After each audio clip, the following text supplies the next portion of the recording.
Good morning mga ka-Zamgel, mga ka-Samgel, tayo ay magluluto. Anyway guys, ngayon ko lang talaga to inedit pero kahapon pa talaga tong video na to. Dahil nga hindi na naman ako makapag-upload, I don't know why. So anyway, magluluto tayo ngayon ng hindi ko alam kung anong pangalan ng aking lulutuin pero nakita nyo naman meron ng carrots, meron na rin potato. So kakalabasan lang yan guys is kung hindi caldereta, menudo, mechado or whatsoever, hindi ko din alam. Basta kung ano lang yung laman ng ref ko, yun lang ang aking gagamitin dahil hindi pa nga po ako nakakapag-grocery guys. Meron nga ako nakitang 1 kilo ng beef and 1 kilo din po ng laman ng baboy. So ngayon isasama natin siya pareho as in together. Siyempre guys, kasi pag nagluluto ako, ayoko nung bitin, ayoko rin nung kakaunti. Sayang kasi yung mga lahok, ganun.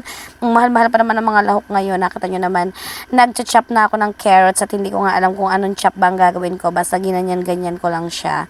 So, meron siyang reno, kaya feeling ko kaldereta. Pero wala naman siyang peanut butter, kaya hindi ko pa rin alam. Basta ang kalalabasan niyan is masarap pa rin at makakain. Kahit nga ano, 'di ba? Sabi nga mapag-imbento tayo mga nanay, matututo tayo mag-imbento na kung ano lang ang makita natin ay yun ang ating lulutuin. Gagawa na lang natin yan ng paraan. So, ayan, i-chop ko nga lang guys yung potato. Bibilis-bilis ako na nga guys ha, kasi nga nagmamadali ako dahil darating na ang aking asawa. Ayan, syempre guys, naka-receive na ako ng message sa kanya kanina na dumating na nga siya sa Kalawan. So thank God, kasi nga po kahit isang galos ay wala ang aking asawa at natapos ang kanilang endurance na lahat sila is safe naman at makakauwi sa kanilang mga bahay-bahay. Pero syempre kailangan natin magluto ng masarap para naman pag-uwi niya, o diba, pagod na puyat pa, ay kahit pa paano makakain naman ng masarap. At ayan na nga, chinap-chap ko lang ang bawang, binalatan ko lang, pero hindi ko na pala yan chachap-chapin. Binalatan ko lang talaga siya pagkapit-pit ko. Kasi nga gusto ko malasa-malasa at malaki pa yung bawang. Then after niya, itong sibuyas, ayan, syempre paiiyakin na naman ako nito. Hindi nga ako pinapayak ni Chano this past few weeks. Wow. Nakulangan nga ako dun sa kalahati kaya dinagdagan ko ng isa pang buong sibuyas kasi nga 2 kilo yung lulutuin ko. So ayan, ganyan lang ako maglagay guys dahil nga siguradong maiiyak na naman ako dito sa sibuyas na to. Ewan ko ba, ayoko sana mag-chop nito kaya lang wala nga si Chinchi nasa labas, may ginagawa din. At bubuksan na rin natin. Oh my God, nakita nyo na ba yung presyo? O, nakita nyo guys, puro sachet yung aking mga ginamit na sangkap. Ayan yung reno, binili ko lang sa tindahan, yung tomato paste, tomato sauce, magic sarap, ketchup, lahat yan sa tindahan lang kasi po wala na akong stocks dito sa bahay, as in kailangan na mag-grocery. Tapos ayan, umiiyak na nga ako, nakita nyo naman, diba?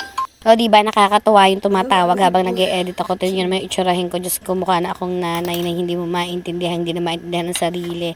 At ayan, ganyan nga karaming amount na paminta ang ilalagay ko. Dahil nga lagi ko sinasabi sa inyo, mahilig talaga ako sa paminta. Hindi ako makapagluto guys ng walang paminta. Siyempre, depende din naman. Pero mostly talaga, kahit nga fried, talagang more on salt and pepper lang talaga ako. Hi mga guys, magluluto na naman tayo for today's video. Siyempre, dito natin ilalagay sa pressure cooker dahil mabilisan na nga po ang aking pagluluto ngayon. Anyway guys, hindi ko alam talaga kung ano yung lulutuin ko ngayon. Pero ito nga lang yung nakita ko dito sa kusina. Yung iba pinabili ko na lang sa labas since wala pa kami mga grocery. Hindi pa kami nakapag-grocery guys. Anyway, magmamadali ako dahil nga pauwi na po si Chano. Ayan, congratulations sa inyo sa lahat po na nag-joy sa endurance ngayon.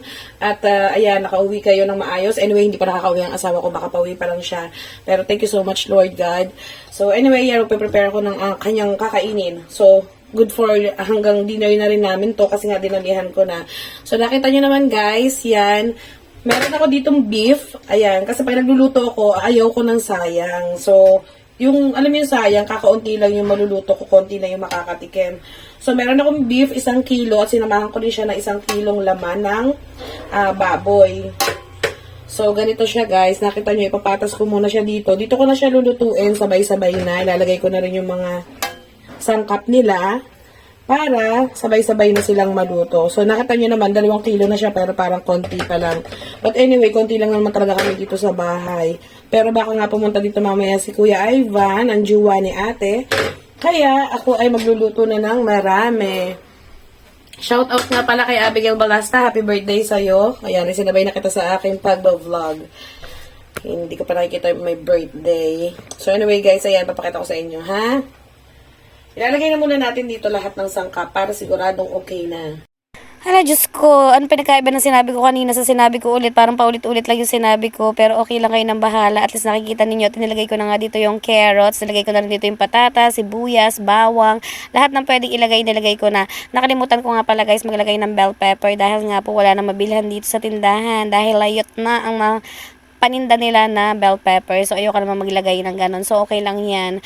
Ayan, sabi ko nga sa inyo, magluluto tayo ng pachamba. Hindi ko nga alam din. Pero, syempre guys, sasarapan natin naman talaga. Kahit nga anong lahok yan or kahit papaano man yan talaga, pagkain pa rin yan. Kaya maging thankful tayo, maging grateful tayo kasi meron tayo sa pagkainan natin na ganito. Unlike sa iba nga na kailangan pa maghanap ng makakain nila. Kaya ayan, gusto ko talaga makakain nga din mamaya sila Regan since Sunday ngayon at nasa church sila. Alam ko dito rin sila uuwi mamaya para mag-dinner. So, 'di ba? Sabi ko sa inyo, pag nagluluto ako, maraming makakakain. Ayoko nang kami-kami lang. So, tapos na pinaglagay-lagay ko na lahat yung tomato sauce, tomato paste, ketchup, and everything. Yung ketchup kasi pampalasa lang din, pampatamis. Yan guys, bali ang ilalagay na lang natin dito na pampalasa is konting patis. Pero syempre, wait lang guys, dahil nga hindi ko mahawakan. Alam niyo naman ako lagi ang cameraman, ako na rin lagi ang magluluto dito. Hindi ko mabuhat yung pressure cooker, so wait lang guys. Dahil nga it's Sunday, wala si Inay, wala rin si Chano, kaya ako nga ngayon na naka-assign dito sa ating kusina. So, ayan, naglagay lang tayo ng pampaalat natin na patis. Lalagyan na natin siya ng mga isang balde ganun. Joke. Sige, on na natin guys ang ating apoy. Ayan, medium heat lang yan guys para mas mabilis kumulo. Pag low heat kasi naman, sobra din naman tagal. So, nakasalang lang yan dyan guys. Hintayin lang natin siya ng 1.5 hour or 1 hour. Depende guys.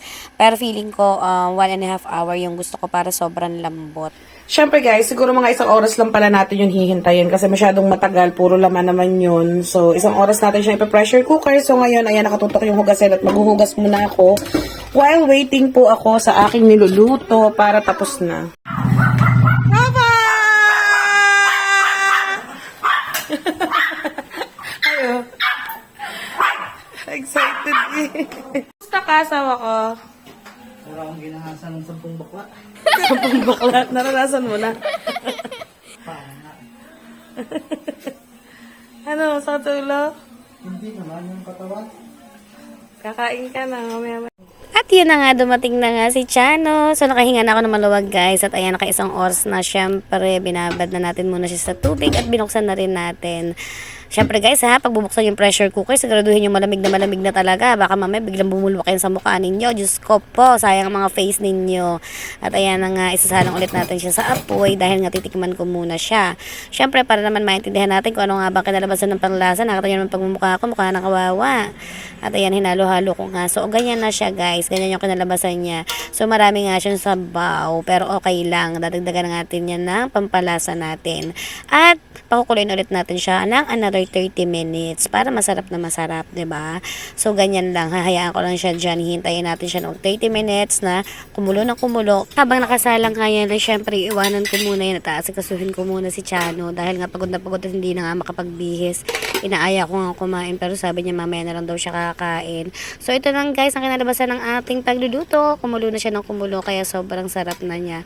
So yan lang for today's video. Sana nag-enjoy kayo at sana din sa susunod pag ginaya nyo to ay kontian nyo lang ang sabaw. Ikaw na nanonood ngayon, huwag ka na mahiya, mag-follow ka na para updated ka.